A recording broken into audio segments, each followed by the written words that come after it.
कि जब आप संक्षेपण करते हैं तो आपको उदाहरणों को हटाना चाहिए, जो जिन शब्दों का रिपीटेशन हुआ है, एग्जाम्पल्स हैं, लोकोक्तियाँ हैं, उनको हटाना चाहिए, जो भी विशेषण शब्द हैं उनको हटाना चाहिए। तो इन सब के साथ भी आपको निरंतर प्रैक्टिस करनी चाहिए। निबंध जो परंपरागत रूप से माना जाता है वो हमको पैराग्राफ में लिखना चाहिए, क्योंकि पॉइंट्स में एक अच्छा निबंध नहीं माना जाता है। खास तौर पर पेपर 4, 5, 6 ये इसलिए ज़्यादा इंपॉर्टेंट होते हैं सर, क्योंकि इनका सिलेबस बहुत छोटा है और हमको लिखने का पर्याप्त टाइम मिलता है। अब जो हमारा सिलेबस चेंज हुआ है उसके बाद से थोड़ा सा टफ हो चुका है वो, क्योंकि टफ इस सेंस में है कि निबंध तो पहले भी थे हमारे पास, लेकिन अब इसमें प्रारूप भी है, तो टाइम मैनेजमेंट बड़ा इशू इसमें।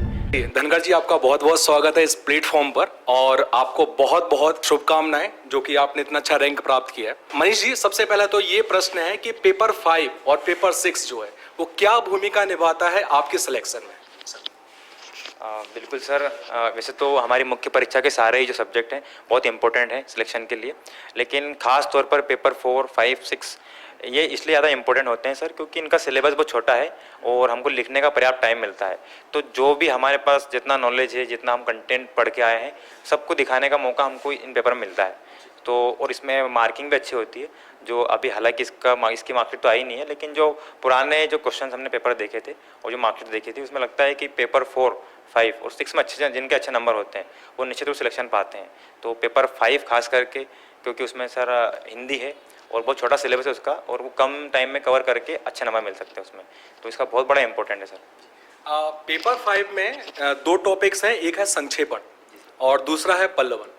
संक्षेपण और पल्लवन से जो बच्चे हैं वो बहुत ज़्यादा भय खाते हैं, उनको लगता है कि संक्षेपण और पल्लवन कैसे लिखा जाए। बाकी संधि है, समास है, विराम चिन्ह है, इनमें वो जल्दी से कवर जैसे कर भी लेते हैं, लेकिन संक्षेपण और पल्लवन में क्या तैयारी होनी चाहिए? सर संक्षेपण पल्लवन काफ़ी इंपॉर्टेंट टॉपिक है और नंबर भी अच्छे आते हैं सर इसमें। तो इसमें सर जो संक्षेपण पल्लवन की सबसे बड़ी जो हमारी तैयारी होती है वो होती है प्रैक्टिस से, क्योंकि आप चाहे कितना ही पढ़ लें, जब तक आप खुद से संक्षेपण नहीं करना सीखेंगे तब तक आप उसको अच्छे से नहीं कर पाएंगे। उसमें कुछ ट्रिक्स अभी हम यूज़ कर सकते हैं, जैसे कि कुछ जैसे बताया भी जाता है कि जब आप संक्षेपण करते हैं तो आपको उदाहरणों को हटाना चाहिए, जो जिन शब्दों का रिपीटेशन हुआ है, एग्जाम्पल्स हैं, लोकोक्तियाँ हैं, उनको हटाना चाहिए, जो भी विशेषण शब्द हैं उनको हटाना चाहिए। तो इन सब के साथ भी आपको निरंतर प्रैक्टिस करनी चाहिए। मुझे लगता है कि जो हमारा एग्ज़ाम होती है उसके पहले कम से कम 10 से 12 बार कुछ तो हम टेस्ट में कर लेते हैं, और अलग से भी हमको संक्षेपण की तैयारी खुद से लिख के कर लेनी चाहिए। तो इससे हम हमारी तैयारी को और भी अच्छे से एनरिच कर सकते हैं सर। इसमें एक ही तरीका है, प्रैक्टिस सर। मतलब संक्षेपण और पल्लवन को जब हम और बेहतर बनाना चाहते हैं तो उसके लिए हमें अभ्यास करना चाहिए। कहते हैं अभ्यासेन कृतं मन्त्वा मंतव्येन कृतं जयः, अर्थात यदि आप बार बार अभ्यास करेंगे संक्षेपण और पल्लवन को और निबंध और बाकी की चीज़ों के लिए, तो आप बेहतर तरीके से उस चीज़ पर जो है वो अपना अच्छी तरीके से आप उसे सुदृढ़ और मजबूत कर सकते हैं। सर इसमें पेपर 6 और है, पेपर 6 में प्रारूप लेखन हम अलग अलग जगह पर अलग अलग प्रारूप देखते हैं, और जब उन प्रारूप को हम दूसरी जगह पर जैसे सरकारी पत्रों में देखते हैं तो बिल्कुल पत्र अलग ही होते हैं। तो हमें फिर किन को फॉलो करें, और हम सरकारी जो कार्यालय के पत्र हैं जो वल्लभ भवन से निकलते हैं, कई सारे सर्कुलर निकलते हैं, तो हम उनको फॉलो करें, इसमें क्या करना चाहिए? सर उसका सर एक कारण माना जाता है कि जो हमारे अलग अलग डिपार्टमेंट्स हैं उसमें कुछ तौर पर अंतर होता है प्रारूप लेखन में इनमें, और वो निश्चित रूप से जो भी स्टूडेंट्स हैं, एस्पिरेंट्स हैं, उनको कन्फ्यूज़ भी करता है। जब हम भी तैयारी करते थे, मैं अभी पढ़ ही रहा था इसको, तो कन्फ्यूज़ करता है।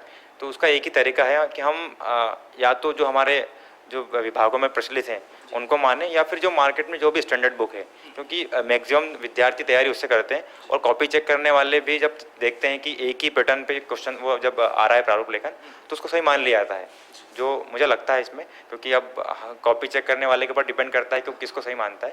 लेकिन फिर भी हम संतुष्टि के लिए एक चीज़ को फिक्स कर लें कि हमको विभाग का मानना है या किसी स्टैंडर्ड बुक्स का, दोनों को ही हम लेकर चल सकते हैं। लेकिन हम तैयारी करने से पहले, हम तैयारी कर रहे हैं और एग्ज़ाम में जाने से पहले फिक्स कर लें, और जो हमने फिक्स किया है कि हमको विभाग का मानना है कि बुक का लेना है, उसको लेकर हम तैयारी कर लें अच्छे से।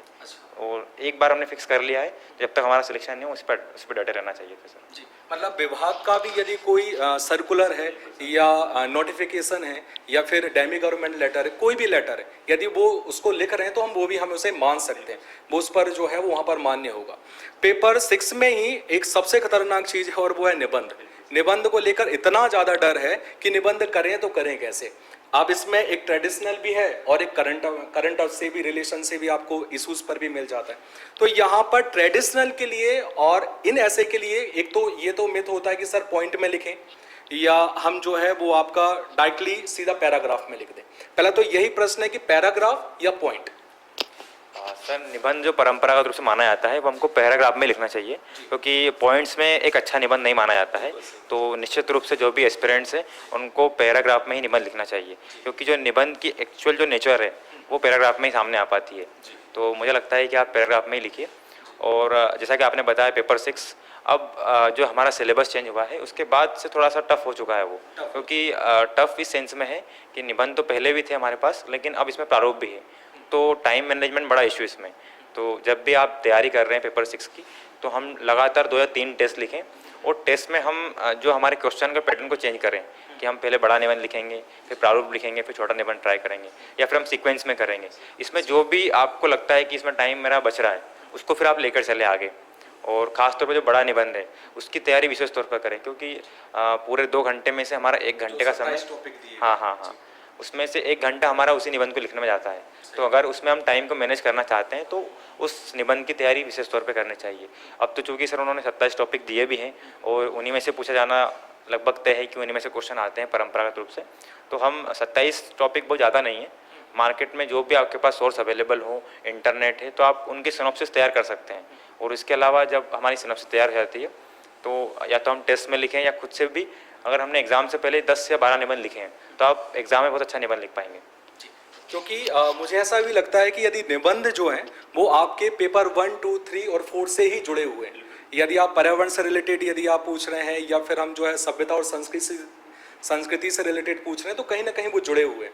तो यदि ऐसा हो सकता है कि हम जब उनकी तैयारी कर रहे हैं तो उनका डेटा फैक्ट जो है वो साथ में रखते जाएं और उनकी तैयारी करते जाएं। और अंतिम बात आप जो भी विद्यार्थियों से कहना चाहें, अभ्यर्थियों से कहना चाहें। सर जो भी एस्पिरेंट्स हैं उनको सिर्फ मेरा एक ही कहना है कि अपनी तैयारी पर विश्वास बनाए रखिए, क्योंकि आपकी जो तैयारी है वही आपको कॉन्फिडेंस देगी। कॉन्फिडेंस ही आपकी कंटिन्यूटी को बनाए रखता है। तो अपनी तैयारी इतनी मजबूत रखिए कि आपका कॉन्फिडेंस कभी कम ना हो। और इसी के साथ बहुत बहुत शुभकामनाएं सभी एस्पिरेंट्स को। आपको भी बहुत बहुत शुभकामनाएं, उज्जवल भविष्य की कामना करते हैं। धन्यवाद। जय हिंद।